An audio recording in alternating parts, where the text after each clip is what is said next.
नमस्कार, स्वागत है आपका इंडिया न्यूज में। आपके साथ हूं मैं Rajeev Sharma. India News prime time, चलिए वहां खबर जहां में आप सबका स्वागत है। जानते हैं, दुनिया भर के मुल्क अपनी तरक्की और अमन के लिए अपनी बातें करते हैं, अपनी आवाम को सुनते हैं। सेना और सरकार देश को आगे बढ़ाने के लिए मिलकर काम करते हैं, लेकिन इमरान खान और बाजवा के पाकिस्तान में अलग ही बयार बह रही है।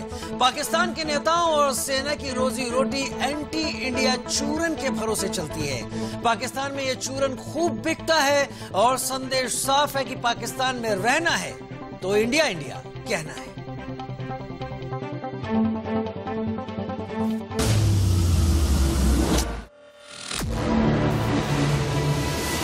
अमेरिका में बाइडेन की सुरक्षा के लिए अभूतपूर्व इंतजाम।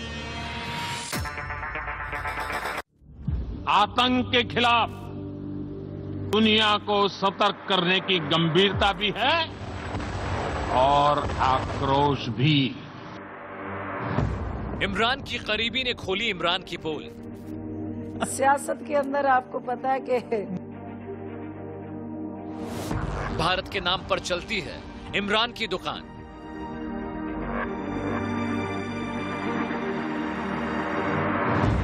दो वक्त का निवाला चाहिए तो भारत को कोसो।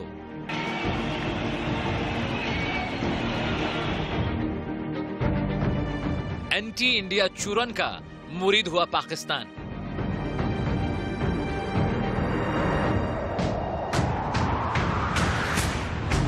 लेकिन इस तरह हर बात पे कहना कि जनाब वो तो भारत को खुश करने के लिए, वो तो भारत को खुश करने के लिए कर रहे हैं। अगर कोई चीज ऐसी है कि जो कि भारत भी अगर जिससे खुश हो जाता है अगर, तो मतलब इसका मतलब ये है कि अगला बंदा भारत का एजेंट है। यानी अगर फयाज साहब ठीक कह रहे हैं तो खान साहब के भी समझ से इंडिया खुश हुआ, तो खान साहब कोई मोदी के यार तो नहीं है ना, जाहिर सी बात है। तो ये हमने एक बहुत बड़ी बात को, गद्दारी, भारत, मोदी का, इसको बड़ा आम सा नहीं कर दिया है कि बस हर जुमले में इसका इस्तेमाल करो, इंडिया को खुश करने के लिए कर दिया। ये हो देखिए, ये एंटी इंडियन जो हमारा सेंटीमेंट है पाकिस्तान के अवाम के, हाँ, वो चूरन सबसे ज्यादा बिकता है। ये बात ठीक है। तो हाँ। जो दुकान पे सौदा सबसे ज्यादा बिकता हो, लोग उसी को ज्यादा बेचते हैं। आजकल गवर्नमेंट यही काम कर रही है। सुना आपने? अगर नहीं सुना तो दोबारा सुनिए। देखिए, ये एंटी इंडियन जो हमारा सेंटीमेंट है पाकिस्तान के अवाम के, हाँ, वो चूरन सबसे ज्यादा बिकता है। ये बात ठीक है। तो हाँ। जो दुकान पे सौदा सबसे ज्यादा बिकता हो, लोग उसी को ज्यादा बेचते हैं, उसी को ज्यादा बेचते हैं, उसी को ज्यादा बेचते हैं। आजकल गवर्नमेंट यही काम कर रही है। मामला समझाने से पहले आइए आपका एक मर्तबा मोहतरमा से तारुफ करा दें। नाम है फिरदौस आशिक। इमरान की बेहद करीबी हैं और कई मंत्रियों का पत्ता साफ करके पाकिस्तान की सूचना और सांस्कृतिक मंत्री बनी हैं। यहाँ तक तो हुजूर सब ठीक था, लेकिन जब मैडम ने जबान खोली तो अपने ही खास इमरान और बाजवा का बेड़ा गर्क करने में कोई कसर नहीं छोड़ी। फिरदौस आशिक ने क्या कहा आपने सुन लिया, अब उसे शब्दों में भी समझिए। पाक नेताओं की रोजी रोटी भारत के भरोसे चलती है। भारत की बुराई करो, बड़ा पद पाओ। भारत की बुराई से चलती है इमरान की दुकान। एंटी इंडिया चूरन की पाक में खूब बिक्री। गवर्नमेंट नहीं कर रही, सारे कर रहे हैं। सियासत के अंदर आपको पता है कि ये मोदी का यार होने के इल्जाम सारे नहीं लगा रहे, सिर्फ गवर्नमेंट लगा रही है। एंटी इंडियन का इसका चूरन गवर्नमेंट बेच रही है, अपोजिशन नहीं बेच रही। देखिए, अपोजिशन ने तो ऐसे ऐसे मसाले बेचे हैं, हाँ, कि जो मोदी के लिए मजेदार और लजीज थे, और बैनुल अक़वामी सतह पे मोदी ने उन मसालों की रेसिपीज आगे बैनुल अक़वामी सतह पे बेची हैं। हंसी आती है और इस बात का मलाल भी होता है कि बाजवा और इमरान ने पाकिस्तान को कहीं का नहीं छोड़ा। चीन की चाटुकारिता, सऊदी और तुर्की जैसे मुल्कों की तरफ हर वक्त भीख के लिए हाथ बढ़ाए इमरान कैसे इतने जाहिल हो सकते हैं। भारत की बुराई के अलावा और भी बहुत काम है। पाकिस्तानी आवाम को ठीक से 2 वक्त का खाना ही मैसर करा देते, पानी और बिजली मुहैया करा देते, पढ़ाई लिखाई के लिए स्कूल और कॉलेज बनवा देते। लेकिन ये इमरान से ना हो पाएगा। वो तो सिर्फ आतंकियों को पालने के लिए पैसे खर्च करेंगे, इंडिया में धमाके कराने के लिए आतंकियों को फंड देंगे। एंटी इंडिया चूरन बेचने से बेहतर होता कि देश की तरक्की के लिए कुछ काम ही कर लेते। जो हुकूमत होती है उसकी जिम्मेदारी हमेशा ज्यादा होती है, तो हुकूमत को तो इससे और ज्यादा जिम्मेदारी का मुजाहरा नहीं करना चाहिए। जब आप हर बात पे किसी को कह देंगे ये इंडिया के कहने पे कर रहा है, मोदी के कहने पे कर रहा है, इसको खुश करने के लिए कर रहा है, तो आप लोगों की एक बड़ी फॉलोइंग है, उसको लोग फॉलो करेंगे और फिर ये रीच चल पड़ेगी माशरे में हर किसी को एजेंट कहने की। वो फिर अगर हिंदुस्तान के चैनल्स में आपने सुना कि नवाज शरीफ किस तरह हिंदुस्तान का हीरो बना और किस तरह से पजीराई मिली और किस तरह से पाकिस्तान के इदारों का मजाक उड़ाया गया, तो ये फिर कौमी मफाद में नहीं है। तो अगर लोग ये कहते हैं तो उसके पीछे कुछ ना कुछ पस पर्दा हकायक होते हैं। फिरदौस आशिक ने मीडिया में इमरान सरकार के हर वो पोल खोल कर रख दी जिस झूठ के भरोसे इमरान अपनी राजनीति चमकाने की कोशिश कर रहे हैं। लेकिन हैरान करने वाली बात यह है कि इमरान की करीबी फिरदौस ने आखिर इमरान की पोल कैसे खोल दी। फिरदौस ने कहा कि पीएम मोदी के मसालों की रेसिपी पाकिस्तान में खूब बिक रही है। आजकल हमारी गवर्नमेंट ने एक वतीरा अपनाया हुआ है कि वो हर बात इंडिया, मोदी और ये सब ले आते हैं। आपके मुखालिफिन के भी हर बयान पे आप कहते हैं जनाब कि वो तो फयाजुल हसन चौहान साहब जो आपके पेशरो थे उन्होंने कमाल कर दिया। उन्होंने कहा ये मुझे हटाए जाने के फैसले से सबसे ज्यादा खुश भारत हुआ है। आपने भारत को क्यों खुश किया? ये एंटी इंडियन जो हमारा सेंटिमेंट है पाकिस्तान के अवाम के, हाँ, वो चूरन सबसे ज्यादा बिकता है। ये बात ठीक है। तो हाँ, जो दुकान पे सौदा सबसे ज्यादा बिकता हो लोग उसी को ज्यादा बेचते हैं। आजकल गवर्नमेंट यही काम कर रही है। अभी तो आपने फिरदौस के बयानों का सिर्फ ट्रेलर भर देखा है, कहीं जाइएगा नहीं, इंडिया न्यूज आपको पूरी फिल्म दिखाएगा। आगे बताएंगे कि कैसे इमरान और बाजवा की बेवकूफी ने पीएम मोदी को जबरदस्त फायदा पहुंचाया है। अमित सिंह के साथ आकाश विजय चौहान, इंडिया न्यूज, दिल्ली। क्या पाकिस्तान बतौर मुल्क खात्मे की कगार पर है? पाकिस्तान की इकोनॉमी तबाह हो चुकी है। वर्ल्ड बैंक और आईएमएफ जैसे संस्थान कर्ज के नाम पर पाकिस्तान को पहले ही ठेंगा दिखा चुके हैं। अगर पाकिस्तानी सरकार और सेना अब भी नहीं संभलती तो पाकिस्तान में बड़ा गृह युद्ध छिड़ जाएगा और जनता 2 वक्त के निवाले के लिए मारना और काटना शुरू कर देगी। बड़ा सवाल, आखिर इमरान कब तक पाकिस्तानी आवाम को बेवकूफ बनाते रहेंगे? यहाँ 20 करोड़ पाकिस्तानी जो रहते हैं, ये बच्चा आखिरी सांस तक लड़ने वाला है। आतंक के खिलाफ दुनिया को सतर्क करने की गंभीरता भी है और आक्रोश भी। पाकिस्तानी नेताओं की राजनीति पूरी तरह से भारत विरोध पर टिकी है। वहाँ जो नेता जितना ज्यादा भारत की मुखालफत करता है उसे उतना ही बड़ा पद दिया जाता है। इसकी सबसे बड़ी नजीर खुद इमरान खान है। पाकिस्तानी प्रधानमंत्री इमरान खान का शायद ही कोई ऐसा दिन बीतता होगा जब वो भारत के विरोध में कोई बयान न दे। आज हिंदुस्तान में ये किस तरह की हुकूमत है जो इस तरह का जुल्म इंसानों पे कर रही है?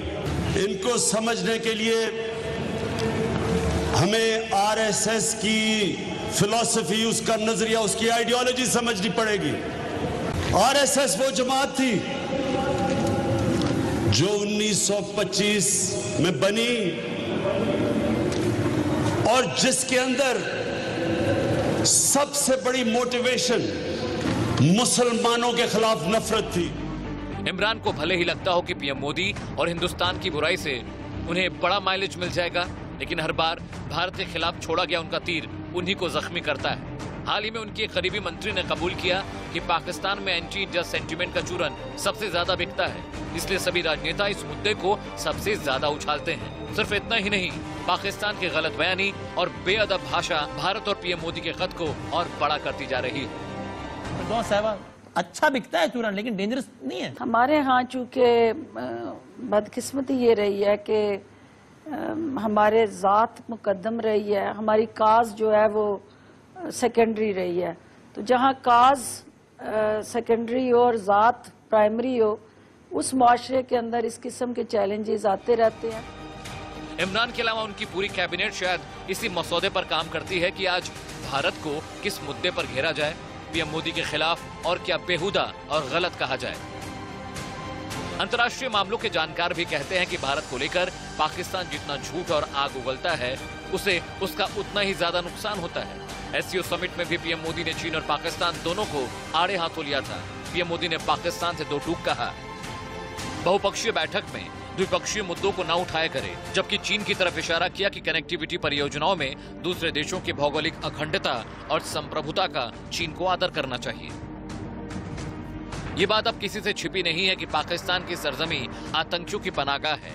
इमरान सरकार आतंकियों को पालती है और ये आतंकी सेना के साथ मिलकर भारत के खिलाफ हर रोज साजिश की नई इबारत लिखते हैं। अमित सिंह के साथ आकाश विजय चौहान, इंडिया न्यूज, दिल्ली।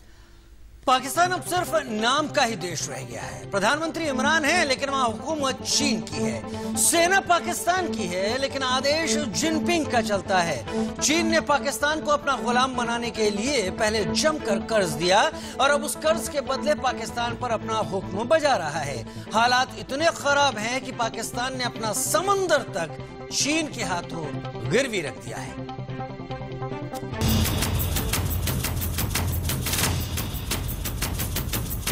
आपकी टीवी स्क्रीन पर दिख रही ये तस्वीरें पाकिस्तान के प्रधानमंत्री इमरान खान के उन दावों की पोल खोलती है जिनमें वो अक्सर ये राग अलापते रहते हैं कि पाकिस्तान में सब चंगा सी। इसी पेट्रोल पंप पे ऑयल नहीं मिल रहा, बढ़ाने थे 5 रुपए बढ़ाते थे। रोज का कमाने वाला क्या करेगा? उन दिक्कतों और तकलीफों की फहरिस्त बेहद लंबी है जिससे इस वक्त पाकिस्तान की आवाम दो चार हो रही है। मसलन कई इलाकों में महीनों से बिजली गुल है, पेशावर रावलपिंडी में पेट्रोल नहीं है, अस्पताल में ना तो डॉक्टर हैं न दवाएं, इस्लामाबाद के कई इलाकों में पीने का पानी तक नहीं है, स्कूल और कॉलेज महीनों से नहीं खुले। पाकिस्तान की आर्थिक कंगाली की हालत है, उसमें अब वो ये कर्ज चुकाने की स्थिति में है नहीं। और इसी की पहली कड़ी में चीन ने पाकिस्तान को ये सलाह दी है कि आप कर्ज चुका नहीं सकते, हम आपका कर्ज वेव ऑफ कर देंगे अगर आप हमें गिलगित बाल्टिस्तान जो भारत का इलाका है पीओके में, वो आप 90 साल की लीज पे जो है वो चाइना को दे दें। पाकिस्तान अपनी करतूतों की वजह से पूरी दुनिया से कट चुका है। चीन के अलावा उसके पास अब कोई नहीं जिससे वो अपनी मुश्किलें साझा कर सके। चीन पाकिस्तान इकोनॉमिक कॉरिडोर के लिए 80% से ज्यादा रकम अदा कर रहा है। यहाँ तक कि प्रोजेक्ट के लिए लेबर और इक्विपमेंट भी चीन ही दे रहा है। अंतर्राष्ट्रीय मुद्रा कोष के मुताबिक साल 2022 तक पाकिस्तान को चीन को 6.7 अरब डॉलर चुकाने हैं। चाइना की पाकिस्तान को लेकर के मंशा का सवाल है तो जाहिर है कि चाइना पाकिस्तान को आने वाले समय में, आने वाले दशकों में अपने उपनिवेश के तौर पे इस्तेमाल करना चाहता है। और चाइना इस बात को अच्छी तरह से जानता है कि जो वर्तमान का जो पाकिस्तान है उसके वास्तविक संचालनकर्ता पाकिस्तान की आर्मी और वहाँ की ISI है। चीन के कर्ज देने और गुलाम बनाने की नीति अर्थव्यवस्था में काफी जानी पहचानी है। इंफ्रास्ट्रक्चर डेवलपमेंट के नाम पर पहले कर्ज देना और फिर उस देश को एक तरह से कब्जे में कर लेना, इसे डेट ट्रैप डिप्लोमेसी कहते हैं। पिछले एक दशक में चीन ने पाकिस्तान की नौसेना को अपना रंग देना शुरू कर दिया है। पाकिस्तान में जंगी जहाजों से लेकर सबमरीन तक, रडार से लेकर long range surface to air missile तक सब चीन की हैं। यानी मदद के नाम पर धीरे धीरे चीन पाकिस्तान की नेवी, एयरफोर्स और सेना पर अपना कंट्रोल कायम कर रहा है। सिर्फ इतना ही नहीं, पाक अधिकृत कश्मीर और पाकिस्तान के कई इलाकों में चीनी कंपनियों और प्रोजेक्ट्स के खिलाफ जमकर प्रदर्शन हो रहे हैं। ये तस्वीरें देखिए। पाकिस्तान अधिकृत कश्मीर के मुजफ्फराबाद शहर में नीलम और झेलम नदी पर चीनी कंपनियां मेगा हाइड्रो प्रोजेक्ट पर काम कर रही हैं। चीन और पाकिस्तान आर्थिक गलियारे के मद्देनजर पीओके और गिलगित बल्टिस्तान के प्राकृतिक संसाधनों को पाकिस्तान और चीन संयुक्त रूप से कब्जा करके खराब कर रहे हैं, जिसे लेकर लोगों में नाराजगी है। दरअसल बांध बनाने के नाम पर चीनी कंपनियां इन इलाकों की प्राकृतिक संपदा पर कब्जा करती जा रही हैं, जिसकी वजह से आने वाले वक्त में पाकिस्तान में ना तो नदियों के किनारे बचेंगे और ना ही हरियाली वाले इलाके। चीन पाकिस्तान पर दबाव बनाकर धीरे धीरे पाकिस्तान का हर बेहतर इलाका और संसाधन हथियाता जा रहा है और इमरान खान सिर्फ एक मूक दर्शक बने हुए हैं। India news, Delhi.